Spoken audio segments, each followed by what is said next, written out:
Hello students, நம்ம இன்னைக்கு இந்த வீடியோவில் என்ன பார்க்க போகிறோம்னா எக்ஸசைஸ் 1.2ல கொஸ்டின் நம்பர் 2 பார்க்க போகிறோம்.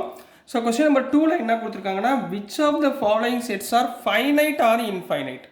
உங்களுக்கு இன்ட்ரோடக்ஷனில் என்ன சொல்லி கொடுத்தேன், ஃபைனைட்னா கவுண்டபிள் நம்பர் ஆஃப் எலிமெண்ட்ஸ் உள்ளே இருக்கணும்.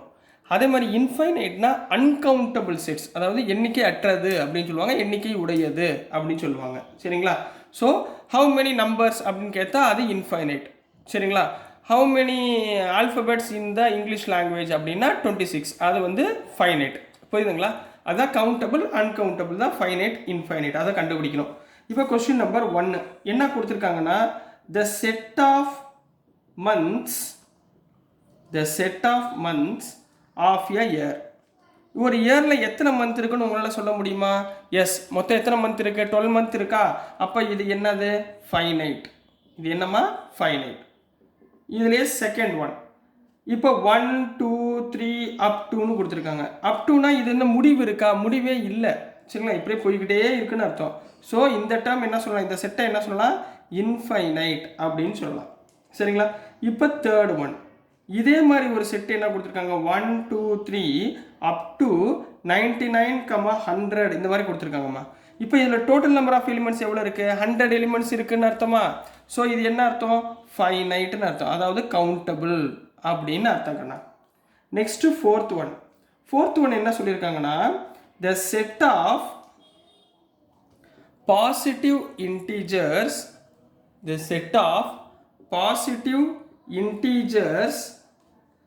greater than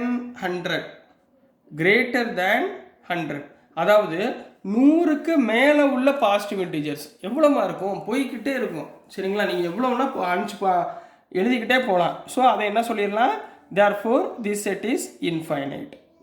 ரைட்டுங்க? இன்ஃபைனைட்னா எண்ணிக்கை அற்றது. சரிங்களா? Fifth one, the set of prime numbers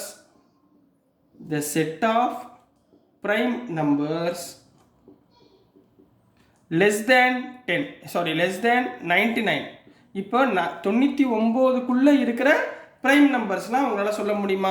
S, கண்டிப்பாக சொல்ல முடியும். அப்போ அது என்ன சொல்லுவோம்? என்ன செட்டு சொல்லுவோம்? ஃபைனைட் செட், அதாவது கவுண்டபிள் ஃபைனைட் செட்டுன்னு சொல்லுவோம். சரிங்களா? இதுதான் கொஸ்டின் நம்பர் 2க்குரிய ஆன்சர்மா. நெக்ஸ்ட் நம்ம கொஸ்டின் நம்பர் 3 பார்த்துடலாம். ஸோ நெக்ஸ்ட்டுமா கொஸ்டின் நம்பர் 3 பார்க்க போகிறோம். கொஸ்டின் நம்பர் 3வும் சேம் கொஸ்டின் தான். State whether each of the following set is finite or infinite. போன சம் பார்த்தோமா கொஸ்டின் நம்பர் 2ல? அதே சேம் மாடல் தான், கொஞ்சம் வேர்டிங்ஸில் கொடுத்துருக்காங்க, வேறு ஒன்றும் கிடையாது. சரிங்களா? சப்டிவிஷன் 1ல என்ன கொடுத்துருந்தாங்கன்னாமா, த செட் ஆஃப் லைன்ஸ்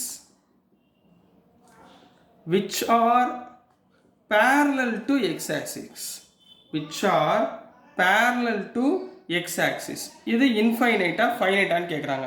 இப்போ எக்ஸ் ஆக்சிஸ்னு ஒன்று குழம்பிடக்கூடாது, நல்லா கவனம் பார்க்கணும். இப்போ ஒரு கிராஃப் போடுவோமா, இதுதான் எக்ஸ் ஆக்சிஸ், இது ஒய் ஆக்சிஸ்.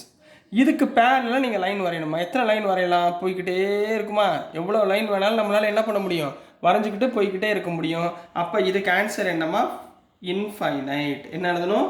இன்ஃபைனைட், அதாவது லைன்ஸ் நம்ம போட்டுக்கிட்டே போகலான்னு அர்த்தம். சப்டிவிஷன் 2ல என்ன கொடுத்துருக்காங்கன்னா, ஈஸி தான் உங்களுக்கு. ஆன்சர் சொல்லிடுங்க பார்ப்போம்.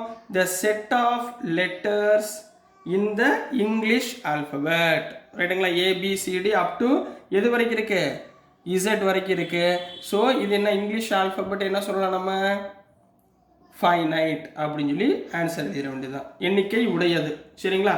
நம்பர் தேர்ட் ஒன் வந்து the set of numbers which are multiplied by 5, multiple of 5.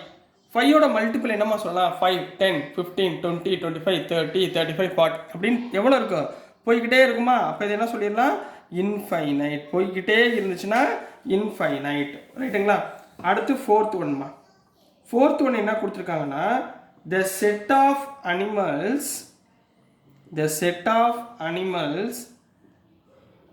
living on the earth. சரிங்களா?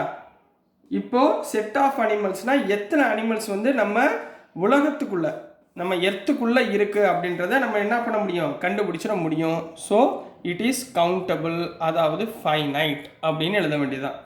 அடுத்துமா 5th, the set of circles passing through the origin. The set of circles passing through the origin. சரிங்களா? அதான் என்ன அர்த்தம்னா, இப்போ ஒரு gap போட்டுக்கோங்க, இதுதான் origin centre பாயிண்ட்னு வச்சுக்கோங்க.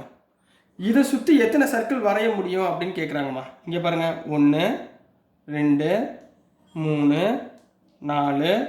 இப்படி என்ன பண்ணலாம், வரைஞ்சிக்கிட்டே போகலாமா? அதே மாதிரி இந்த பக்கம் எப்படி பண்ணலாம், இப்படி இதே மாதிரி வரைஞ்சிக்கிட்டே போகலாமா, நிறைய வரைஞ்சிக்கிட்டே போகலாமா? ஸோ இந்த என்ன சொல்லுவோம், therefore it is infinite. என்ன சொல்லிடலாமா, இது infinite. So this is the answer for question number 3 கண்ணா. ஸோ டியர் ஸ்டூடெண்ட்ஸ், நான் அனுப்புகிற வீடியோஸ் உங்களுக்கு புரிஞ்சிருக்கும்னு நம்புகிறேன். புரிஞ்சிருந்துச்சுன்னா, பிடிச்சிருந்துச்சுன்னா மறந்துடாமல் லைக் பண்ணுங்கள், ஷேர் பண்ணுங்கள், மறக்காமல் சப்ஸ்கிரைப் பண்ணி சப்போர்ட் பண்ணுங்கள் ஸ்டூடெண்ட்ஸ். தேங்க்யூ.